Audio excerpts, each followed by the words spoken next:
Hello friends, today I take up a new topic and the name of this topic is monetary policy of RBI, I mean Reserve Bank of India, and its impact on Indian economy.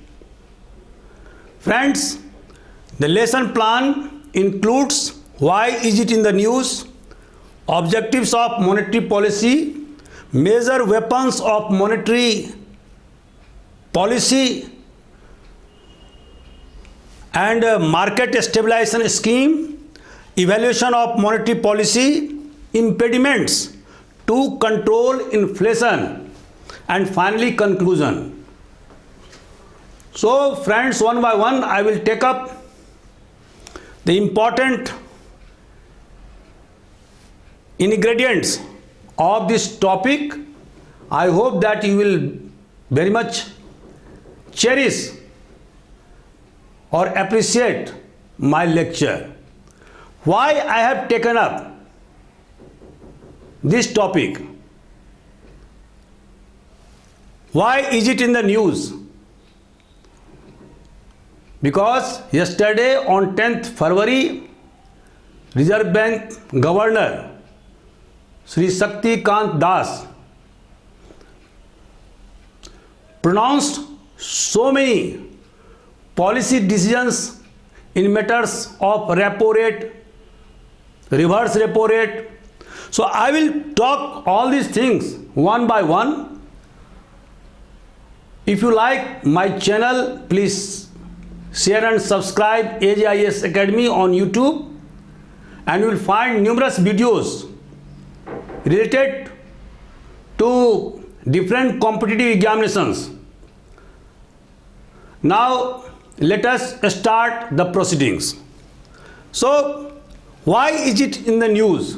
As I have already told you that on 10th February, RBI Monetary Policy Committee headed by Governor RBI Shri Shakti Kant Das declared that it will keep repo rate and reverse repo rate unchanged. And now this is the 10th consecutive unchanged position of repo rate and reverse repo rate. I will also talk about what is repo rate and reverse repo rate later on. Now the reverse repo rate unchanged at 3.75% and repo rate unchanged at 4%. Retained the accommodative stance in its first policy meeting after the Union Budget 2022. So what is it? The RBI Monetary Policy Committee comprises of 6 members and the Reserve Bank Governor. So they decide about the monetary policy. This is called Monetary Policy Committee, and they decide quarterly or half yearly about the monetary policy to be adopted by RBI. Now this is the 10th time, as I have already told you, in a row that MPC headed by RBI Governor Shakti Kant Das has maintained the status quo. Now it has been projected that during financial year 2022 the growth rate is to be achieved at 9.2%, and this is a very important development after the pandemic corona, when our economy and its GDP growth had dipped down. So now our economy is recovering at the fast rate, at the growth of 9.2%.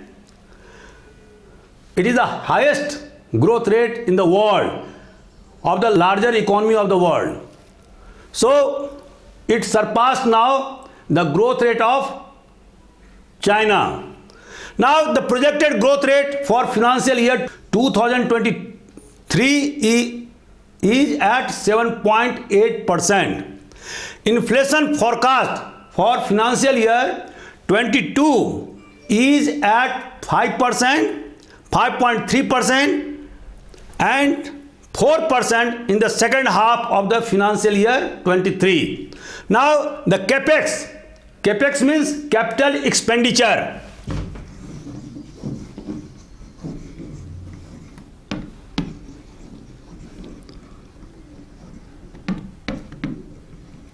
Capex, in short, it is called capex. So capex in the current financial year is pegged at 5.5 lakh crore, and the spending on the metro system or infrastructure, trains, parks, this will create demand, because all demand for the private sector, because all these projects will be implemented by contractor, private contractor, and so the demand will be increased in the private sector, leading to the employment growth. Now government plans to borrow 11.6 lakh crore from the market in 2022-23 to meet its expenditure requirement to prop up the economy. The gross borrowing for the next financial year 2023-24 will be 14,95,000 crore rupees. So now the Reserve Bank governor declared the rate of different weapons of RBI to control inflation. And what are those weapons? They are CRR, SLR, repo rate, reverse repo rate, marginal standing facility rate, bank rate. So CRR was fixed at 3%, SLR 18%, repo rate 4.40%, reverse repo rate 3.75%, marginal standing facility rate 4.65%, bank rate at 4.65%. Now we'll discuss later on all these instruments of RBI to control inflation one by one later on. Now, what are the objectives of the monetary policy? Friends, as you know that the objective of monetary policy is to speed up economic development of our country, to raise the standard of living, to raise the national income of our country, and to control and reduce inflationary pressure in the economy. Friends, as you know, if suppose our economy achieve higher growth, but if there is a high inflation in our economy, then the fruits of the growth or development will not be taken by the poor, by the masses, because the inflationary pressure will be beyond the level of their tolerance. So what is the objective? The objective is to have higher growth in our economy and reduction of inflation in our economy, so that the fruits of growth and development should be cornered by our people. Now, what you see? This is a chart that shows how the inflation was trending in the previous year, and in 1985 it was 6.25%, and in 1987 it was 8.89%. Similarly, what you see that in 1999 it was 3.83%, and then in 2001 it is 3.86%. In 2005 it was 4.4%. Now the latest trend above is in 2017 it was only 3.6%. In 2019 it was 4.76%. In 2021, it was 3.75%.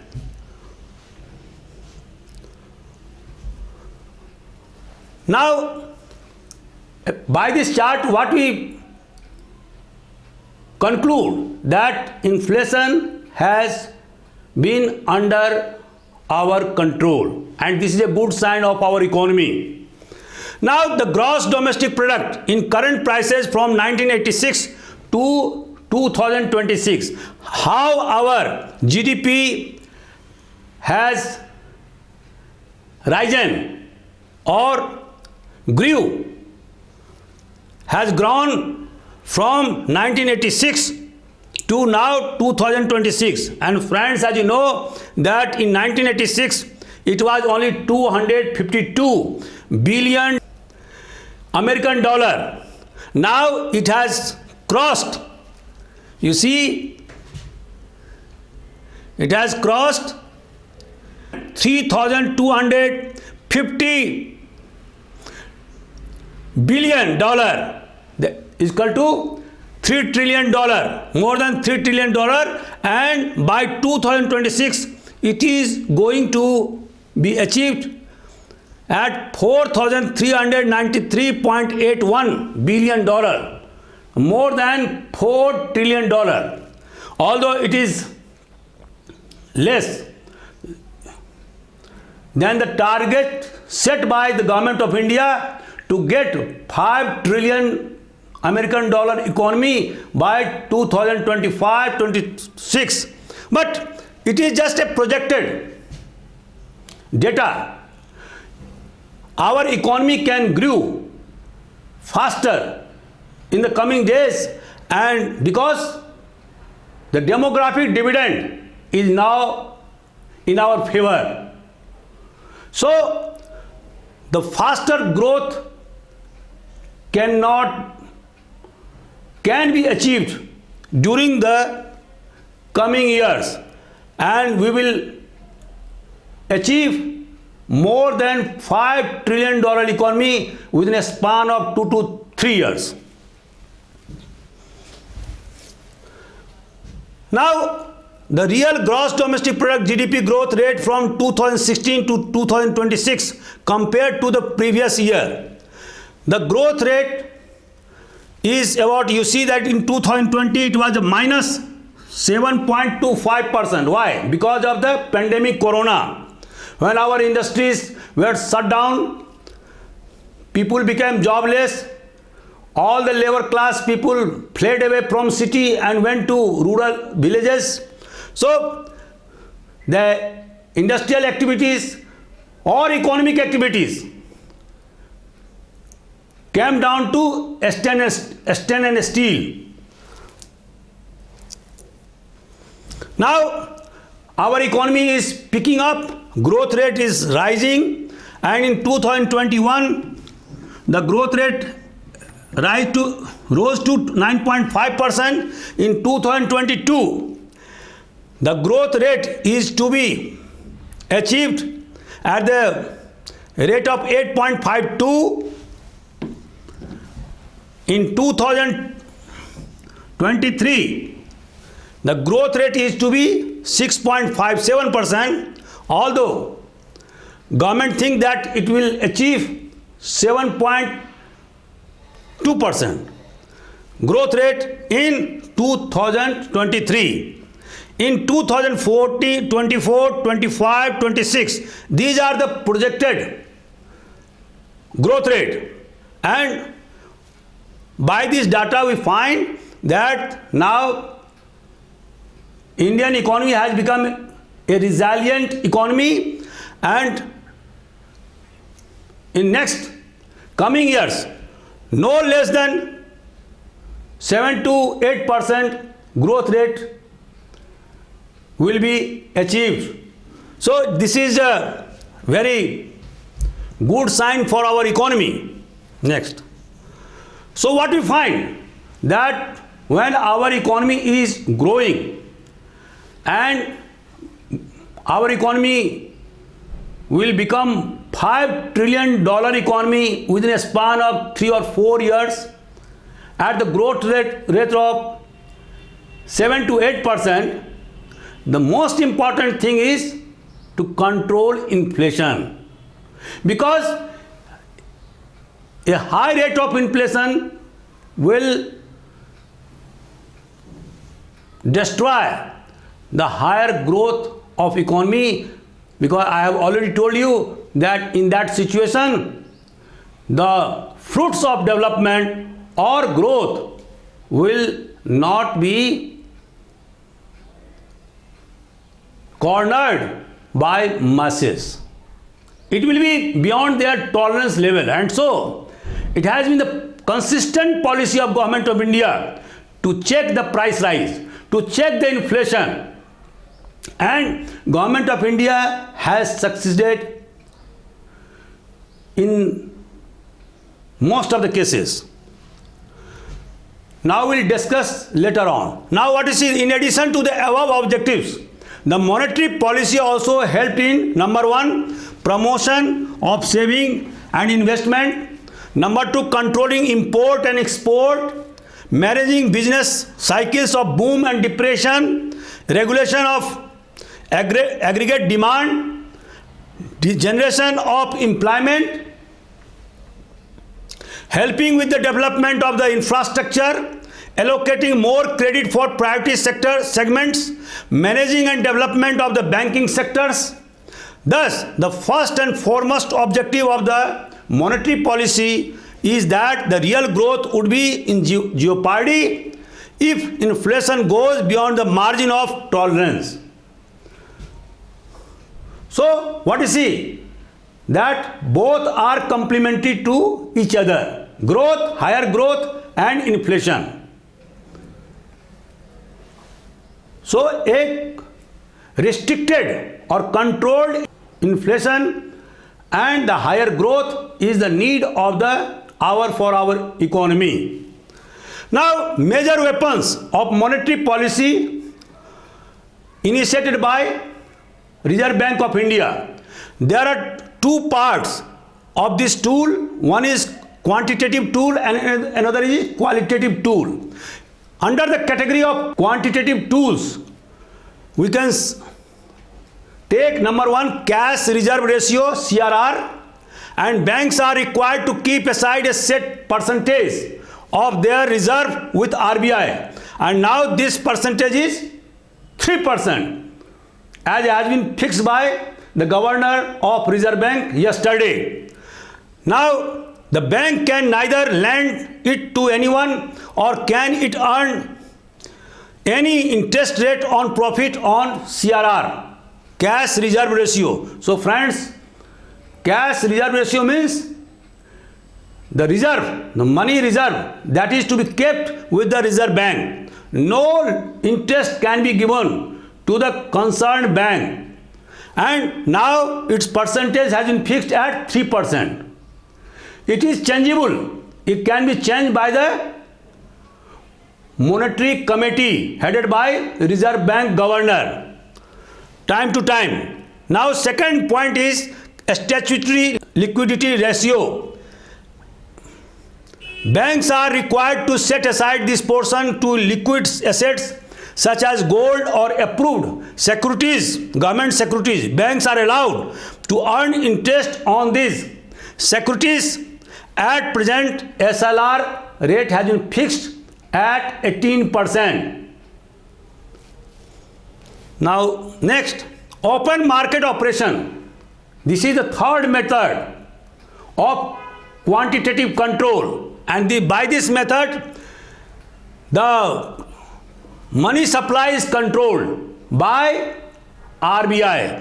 When RBI buys and sells government securities in the open market, when RBI sells security, the supply of bank credit falls and money supply contracts.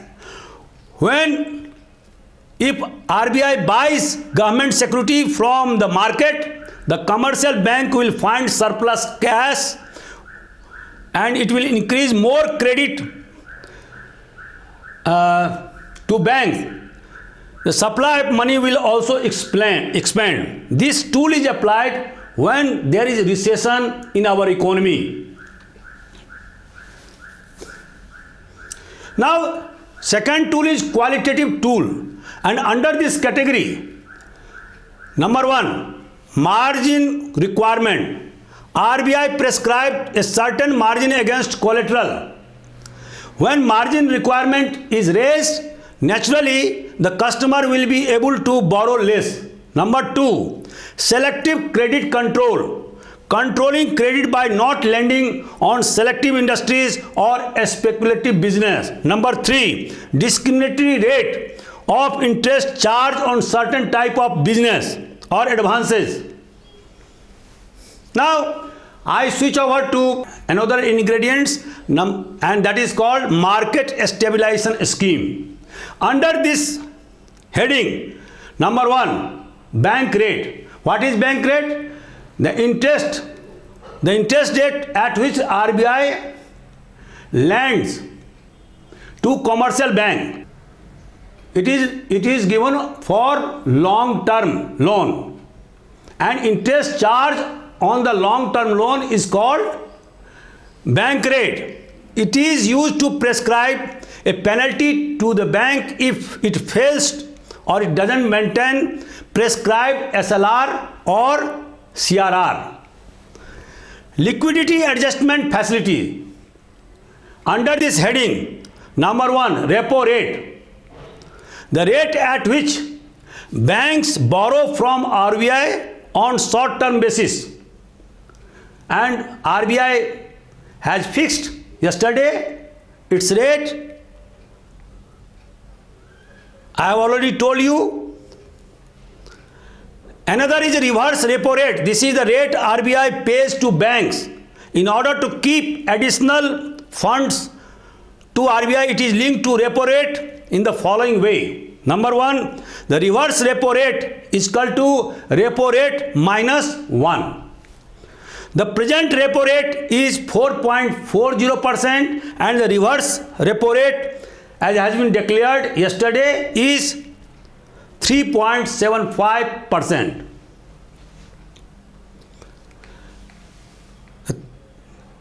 The third point is marginal standing facility, MSF, is the penal rate at which RBI lends money to banks.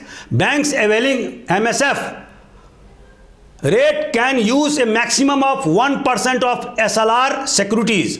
MSF rate is equal to repo rate plus 1.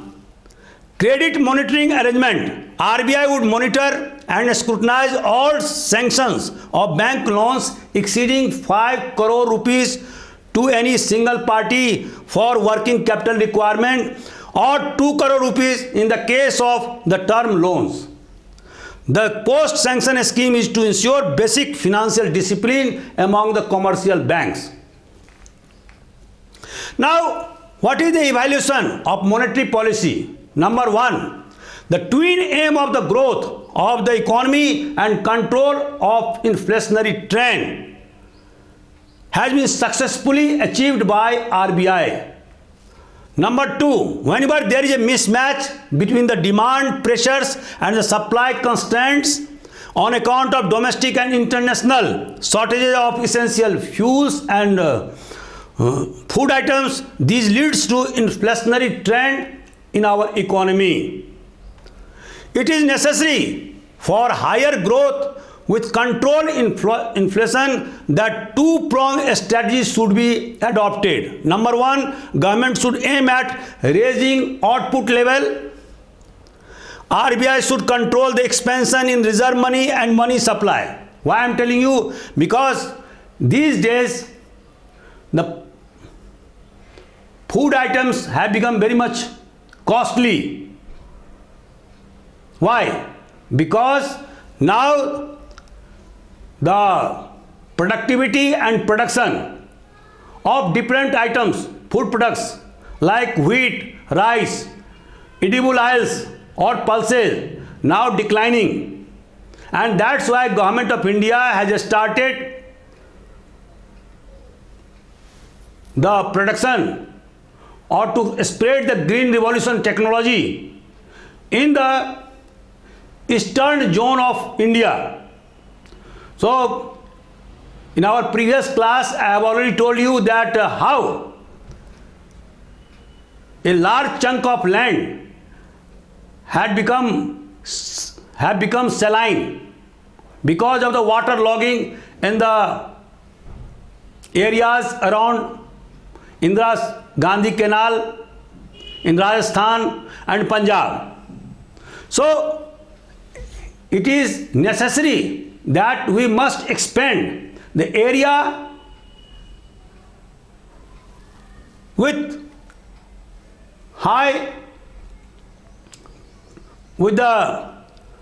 we must expand the area of cultivation where high yielding varieties, where the scientific technology can be introduced to increase our productivity. Our productivity in different items is still less than China or the developed countries of the world. So there is urgent need to increase the output level, and this can be done by the efforts of government. Number two, RBI should control the expansion in reserve money and money supply. There is a relationship between money supply, output and prices. Both the three things, all the three things go together. Money supply, output and prices. Now, what are the impediments to control inflation? Number one, however, the weapon available to RBI is to cover only organized bank like commercial bank or cooperative banks. RBI has no control over the private banks. Lack of financial inclusion, as borrowing still depend upon money lenders who are not under the RBI control. Non-banking financial institutions are out of the purview of RBI. Non-monetized economy in certain rural areas. Deficit financing by the government.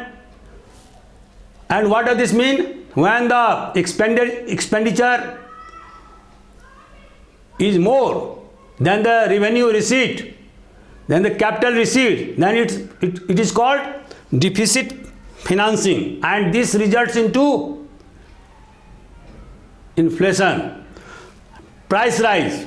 So deficit financing must be controlled at all, and government is trying its level best to cut down deficit financing.